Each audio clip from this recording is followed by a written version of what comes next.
Hello students, welcome to my channel Vigyan world. जैसा कि students आप देख रहे हैं, ये आपकी टेक्स्ट बुक है एनसीईआरटी साइंस क्लास 10th। तो स्टूडेंट्स, अगर बुक की बात करें तो मैं हमेशा एनसीईआरटी को ही प्रेस्क्राइब करती हूँ, क्योंकि ये सभी बुक्स में बेस्ट है। किसी भी प्राइवेट बुक से, किसी भी नोट से ये बुक सबसे बेटर है। इसमें कंसाइज वे में बहुत ज़्यादा मैटर दिया हुआ है, तो इसकी एक्सप्लेनेशन को अच्छे से समझें। इस बुक को अगर हम अच्छे से क्लियर कर लेते हैं तो आप कोई भी कॉम्पिटिटिव एग्ज़ाम भी क्लियर कर सकते हैं। तो ये सभी बोर्ड एग्ज़ाम्स के लिए, चाहे आपका सीबीएसई हो बोर्ड एग्ज़ाम्स, आईसीएसई या कोई भी स्टेट बोर्ड हो, सभी बोर्ड एग्ज़ाम्स के लिए बेस्ट है। इवन आप कोई भी कॉम्पिटिटिव एग्ज़ाम्स जैसे जो +2 के बाद होते हैं, नीट है, जेई है या यूपीएससी, एसएससी, ग्रेजुएशन के बाद वाले भी, सभी के लिए ये बेस्ट है। ठीक है, कोई भी कॉम्पिटिटिव एग्ज़ाम आप क्रैक कर सकते हैं एनसीईआरटी को पढ़ के, क्योंकि ये गवर्नमेंट प्रेस्क्राइब बुक है। ज़्यादातर एग्ज़ाम्स में इसमें से काफ़ी परसेंटेज एनसीईआरटी ही कवर करती है क्वेश्चंस का, जो साइंस के आते हैं। तो मैं हमेशा इसी को प्रेस्क्राइब करती हूँ। तो स्टूडेंट, आप इसको चाहे एक बार अगर आपने अच्छे से कर ली तो चाहे बार बार पढ़िए। जितनी बार आप पढ़ेंगे हर बार कुछ ना कुछ नया ही सीखेंगे, कोई ना कोई पॉइंट, क्योंकि ये बहुत कंसाइज वे में और बहुत ज़्यादा मैटर को कवर करती है। तो स्टूडेंट्स ऑफ 10th क्लास, अब हम ये वीडियोस बनाएंगे। इन वीडियोस में सारी मैं एनसीईआरटी को ही कवर करूँगी। इसकी अच्छे से फुल एक्सप्लेनेशन करेंगे, एक एक लाइन की, वर्ड टू वर्ड। ठीक है, तो स्टूडेंट्स कंटिन्यू करते हैं हम आपकी 10th class science first chapter से। तो स्टूडेंट्स, ये है आपका first chapter, chemical reactions and equation. तो इसके बारे में करेंगे हम। यहाँ कुछ एग्जांपल्स दिए हुए हैं आपके सामने। ये एग्जांपल्स हैं केमिकल चेंज के लिए। तो केमिकल रिएक्शंस एंड इक्वेशंस ये क्या होती हैं? तो ये देखिए, केमिकल रिएक्शंस एंड इक्वेशंस क्या होती हैं। हम कोई भी सिंपलेस्ट केमिकल रिएक्शन का एग्जांपल कंसीडर करते हैं, जैसे C+O2 क्या बन गया, CO2 बन गया। ये एक सिंपलेस्ट केमिकल रिएक्शन है का एग्जांपल है। तो इसको इस वे में रिप्रेजेंट करना, वो होती है केमिकल इक्वेशन। और ये जो हो रहा है कि कार्बन ने ऑक्सीजन के साथ रिएक्शन करी और कार्बन डाइऑक्साइड बन गई, तो ये एक केमिकल रिएक्शन का एग्जांपल है। तो स्टूडेंट्स, ये केमिकल रिएक्शंस हैं और इक्वेशंस को इस वे में रिप्रेजेंट करते हैं। तो देखिए, ये यहाँ पे कुछ एग्जांपल्स दे रखे हैं, डेली लाइफ एग्जांपल्स हैं। फर्स्ट है जैसे milk is left at room temperature during summers. तो स्टूडेंट्स, एक बार सोचिए, अगर आप मिल्क को रूम टेम्परेचर पे बाहर किचन में छोड़ देंगे गर्मियों में, तो क्या होगा? आप सभी को अच्छे से पता है कि जो दूध है वो ख़राब हो जाएगा, स्मेल हो जाएगी उसमें। और अगर आप उसमें लेमन डाल देते हैं बॉयल करके, गरम करके, तो उससे क्या बन जाता है? पनीर बन जाता है। आप सभी को पता है। आप अगर ठंडे दूध में भी लेमन डाल देंगे तो भी बन जाएगा, लेकिन वो केमिकल रिएक्शन थोड़ी स्लो होगी, वो थोड़ी स्लो प्रोसेस होगी। क्योंकि स्टूडेंट्स, कोई भी केमिकल रिएक्शन है, हम फॉर एग्जांपल A से B बन रहा है, अगर उसको टेम्परेचर दे देते हैं, टेम्परेचर बढ़ा देते हैं, इंक्रीज कर देते हैं टेम्परेचर, तो वो रिएक्शन हो जाती है फास्ट। क्या हो जाती है? फास्ट हो जाती है रिएक्शन टेम्परेचर से। तो ये एक केमिकल रिएक्शन का एग्जाम्पल हो गया है मिल्क वाला, कि मिल्क से पनीर बन गया। वो क्या है? एक केमिकल चेंज है। कैसा चेंज है? केमिकल चेंज है। स्टूडेंट्स, आप सभी ने 9th क्लास में सेकंड चैप्टर में आता है फिजिकल चेंज, वो आप सभी ने पढ़ा होगा। फिजिकल चेंज क्या होता है? Change in states of matter. क्या होता है physical change? Change in states of matter, कि जो वाटर है आपका, वाटर से आइस बनी, ठीक है, या वाटर से वेपर्स बने, ये सभी क्या है? फिजिकल चेंज है, जिसे नॉर्मल किसी फिजिकल प्रोसेस से रिवर्स किया जा सकता है। टेम्परेचर कम ज़्यादा कर देंगे आप, तो आइस से दोबारा पानी भी बन जाएगा, या पानी से वेपर्स भी बन जाएंगे, वेपर्स कंडेंसेशन से दोबारा वाटर में भी कन्वर्ट हो सकते हैं। तो नॉर्मल फिजिकल प्रोसेसेस जो हैं, उससे कोई भी रिएक्शन रिवर्स हो सकती है। कैसी रिएक्शन? फिजिकल चेंज जिसमें होता है। वो रिएक्शन रिवर्स होती है।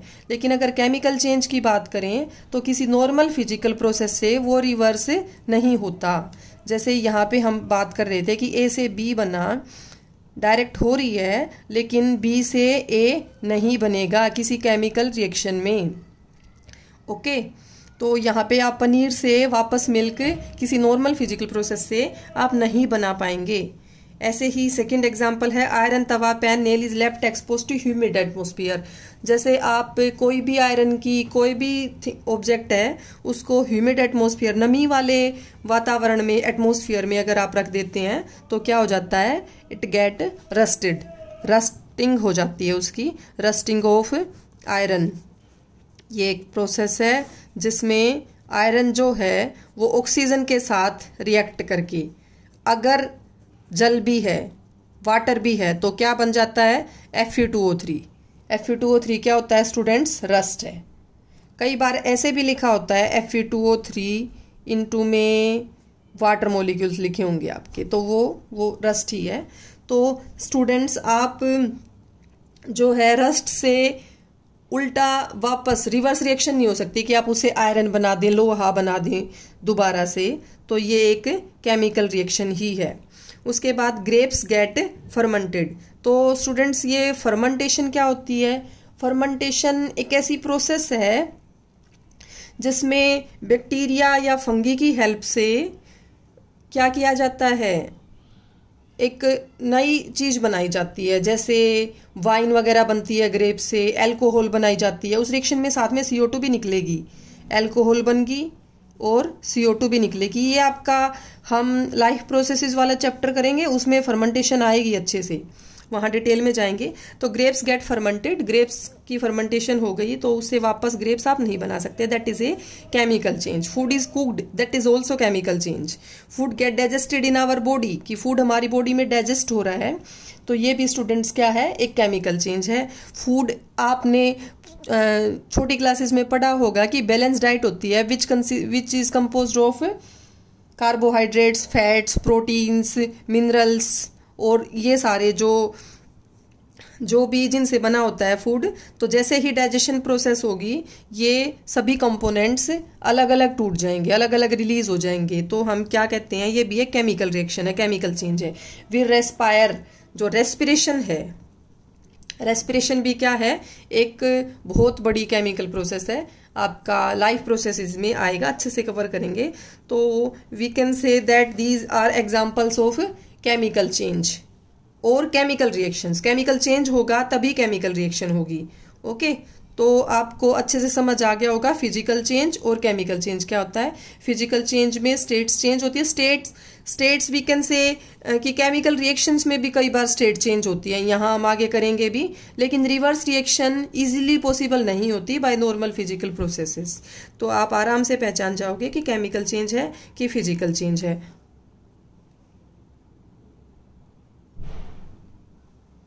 ये हम एक एक्टिविटी देख रहे हैं यहाँ पे, एक्टिविटी 1.1, तो मैं इनको भी थोड़ा सा कवर कर लेती हूँ।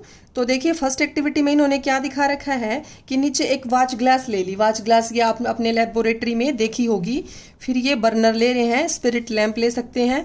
तो टोंग क्या होता है, ये एक मतलब चिमटी की तरह होता है, उससे इन्होंने पकड़ लिया मैग्नीशियम रिबन, मैग्नीशियम रिबन को टोंग से ले लिया और बर्नर पे क्या कर रहे हैं, उसको जला रहे हैं फ्लेम से। तो मैग्नीशियम रिबन से क्या होगा, एक वाइट कलर का पाउडर वॉच ग्लास में गिर जाएगा यहाँ जल के।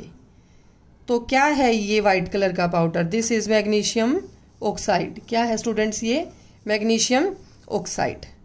ठीक है, तो इसकी सिंपल सी केमिकल रिएक्शन बनती है। देखिए एक बार इधर ध्यान से कि मैग्नीशियम था मैग्नीशियम रिबन में, जैसे ही उसने आसपास ऑक्सीजन थी एटमॉस्फेयर में, उसके साथ रिएक्शन की तो क्या बन जाएगा, मैग्नीशियम ऑक्साइड बन जाएगा। और ये मैग्नीशियम ऑक्साइड होता है वाइट पाउडर, और ये वाइट पाउडर कलेक्ट हो जाएगा वॉच ग्लास में। तो ये केमिकल रिएक्शन हो रही है यहाँ पे, जो कि आप देख सकते हैं। इस मैग्नीशियम रिबन को बर्न करने से पहले इसको क्लीन करते हैं सैंड पेपर से रब करके, सैंड पेपर, रेगमार्क होता है, आपने देखा होगा अपने घरों में कभी भी कंस्ट्रक्शन वर्क चल रहा हो तो सैंड पेपर से रेक मार्क से इसको क्लीन करते हैं। इस क्लीन करने का सिर्फ यही पर्पस होता है कि इससे डस्ट वगैरह रिमूव हो जाए और इजीली बर्निंग हो और इजीली वो ऑक्सीजन के साथ रिएक्ट करके मैग्नीशियम ऑक्साइड बना पाए। ठीक है, तो ये है आपकी फर्स्ट एक्टिविटी जिसमें क्या बन रहा है, मैग्नीशियम ऑक्साइड बन रहा है, मैग्नीशियम का ऑक्सीडेशन हो रहा है। अब देखिए यहाँ पे ये आपकी सेकेंड एक्टिविटी है, take lead nitrate solution in a test tube. की किसी टेस्ट ट्यूब में लेड नाइट्रेट ले लेते हैं स्टूडेंट्स। लेड नाइट्रेट होता है PbNO3 ट्वाइस। ये जो फॉर्मूले बनते हैं ये वैलेंसी के अकॉर्डिंग बनते हैं। ये आपने 9th क्लास में किया है कि जो नाइट्रेट है NO3 होता है नाइट्रेट, इसकी वैलेंसी होती है इसकी 1 और Pb होता है लेड, लेड की वैलेंसी होती है 2। तो ये एक्सचेंज होके एक दूसरे के नीचे चली जाती है।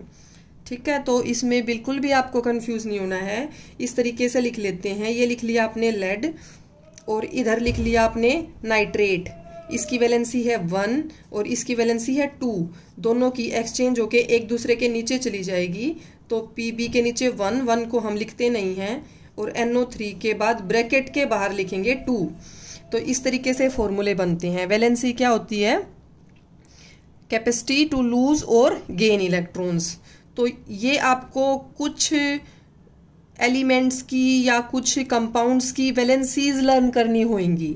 तो वैलेंसीज लर्न करने के बाद इस तरीके से एक्सचेंज करके कोई भी फॉर्मूला बनता है।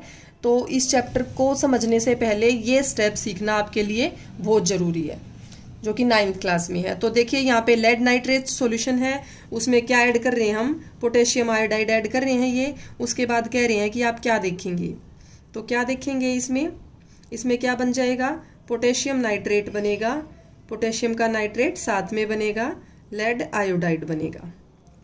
ठीक है, तो ऐसे ही एक्टिविटी 1.3 है। 1.3 एक्टिविटी में आप क्या देख रहे हैं कि जिंक ग्रेन्यूल डाल दिए किसी कोनिकल फ्लास्क में। कोनिकल फ्लास्क होती है इस टाइप की स्टूडेंट्स, ये देखिए, ये भी आपने अपनी लेबोरेटरी में देखी होगी। जिंक ग्रेन्यूल्स डाल दिए, फिर उसमें डाइल्यूट सल्फ्यूरिक एसिड या हाइड्रोक्लोरिक एसिड और सल्फ्यूरिक एसिड्स। डाइल्यूट होता है मतलब जिसमें जो ज़्यादा गाढ़ा ना हो, कंसनट्रेटेड ना हो, आपको पता होगा। तो डाइल्यूट हाइड्रोक्लोरिक एसिड और सल्फ्यूरिक एसिड इसमें ऐड कर दिया। उसके बाद हम इसमें क्या देखेंगे, तो क्या केमिकल रिएक्शन होएगी स्टूडेंट्स कि जो जिंक है, जिंक की HCl ले लिया हमने, HCl के साथ रिएक्शन हो रही है तो जिंक क्लोराइड बन जाएगा और साथ में हाइड्रोजन गैस निकलेगी। इन्होंने दिखा रखा है यहाँ ग्लास ट्यूब से क्या निकलेगी, इवोल्व होगी hydrogen gas, evolution of gas हो रहा है। तो ये हाइड्रोजन गैस इवोल्व हो रही है। तो हम जो कहते हैं कि जो केमिकल रिएक्शन हो रही है या केमिकल चेंज हो रहा है, केमिकल चेंज में के ये 4 कैरेक्टरिस्टिक्स हैं कि कैसे पता लगेगा केमिकल चेंज हो रहा है कि नहीं हो रहा है। तो ये है first point, change in state, कि चेंज इन स्टेट होगा तो केमिकल चेंज हो रहा है। तो चेंज इन स्टेट आप यहाँ पे भी देख सकते हैं कि ये सॉलिड से यहाँ पे गैस भी इवोल्व हुई है। ठीक है, तो change in colour, change in colour क्या होता है, कलर बदलेगा। तो कौन सा कलर, कोई भी एग्जाम्पल ले लो आप, आगे आ जाएगा आपका इसी चैप्टर में। एक कॉमन एग्जाम्पल है कि आयरन की जैसे ही हम कॉपर सल्फेट के साथ रिएक्शन करवाते हैं तो कॉपर अलग हो जाएगा और आयरन सल्फेट बन जाता है। तो कॉपर सल्फेट होता है ब्लू कलर का, तो जैसे ये रिएक्शन होगी तो ब्लू कलर डिसअपीयर हो जाता है। तो ये क्या है, चेंज ऑफ कलर। तो कलर चेंज हो रहा है, चेंज इन स्टेट हो रहा है, इवोल्यूशन ऑफ गैस हो रहा है जो आप यहाँ पे भी देख सकते हैं।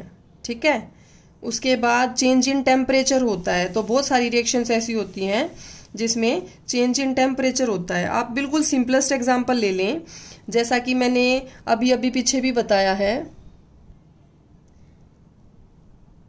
तो ये जो आपकी रिएक्शन है C+O2 CO2, ये एक सिंपलेस्ट रिएक्शन है जिसमें आप ये कहेंगे जो CO2 है वो गैसियस फॉर्म में है तो इसमें गैस भी इवोल्व हो रही है, इवोल्यूशन ऑफ गैस भी है इसमें। ठीक है, टेम्परेचर चेंज भी है इसमें। दोनों एग्जांपल्स में ले सकते हो आप इसको, टेम्परेचर चेंज वाले में भी, इवोल्यूशन ऑफ गैस वाले में भी। क्योंकि सी क्या होता है, कार्बन, कोयला। कोयला, कार्बन क्या है स्टूडेंट्स, कार्बन एक ऐसा एलिमेंट है जो ऑर्गेनिजम्स में मिलता है। लिविंग ऑर्गेनिजम्स में, प्लांट्स हैं, एनिमल्स हैं या कोई भी है, हम सभी में कार्बन होता है, कार्बन से बने होते हैं हम कहीं ना कहीं। तो कार्बन ऑक्सीजन की प्रेजेंस में बर्न होएगा तो कंबशन होगा इसका, तो CO2 निकलेगी, तो बहुत सारी हीट निकलती है। आपने देखा होगा लकड़ी को जलाते हैं, कोयले को जलाते हैं तो क्या निकलती है, बहुत सारी हीट निकलती है। तो टेम्परेचर भी चेंज होता है, तो ये टेम्परेचर चेंज में भी रिएक्शन आ सकती है, इवोल्यूशन ऑफ गैस में भी आ सकती है। इवोल्यूशन ऑफ गैस में आप ये जिंक क्लोराइड वाली हाइड्रोजन गैस इवोल्व हो रही है, ये भी ले सकते हैं। तो कोई भी रिएक्शन ले सकते हैं। तो किसी भी केमिकल रिएक्शन के 4 पॉइंट्स आपने करे, स्टेट में चेंज होना, evolution of gas, temperature change होना, ठीक है। तो ये सभी क्या हैं, ये केमिकल चेंज के एग्जाम्पल्स हैं। तो ये हो गया हमारा फिजिकल चेंज और केमिकल चेंज। केमिकल चेंज होगा तभी कोई केमिकल रिएक्शन होगी। तो स्टूडेंट्स, ये हमारा आज का टॉपिक कंप्लीट हो गया है। अगर आपको ये वीडियो पसंद आई है तो इसे लाइक, शेयर और सब्सक्राइब जरूर करें, ठीक है। तो हम इसके बाद नेक्स्ट टॉपिक लेंगे केमिकल रिएक्शंस एंड इक्वेशन, वो नेक्स्ट वीडियो में हम कवर करेंगे।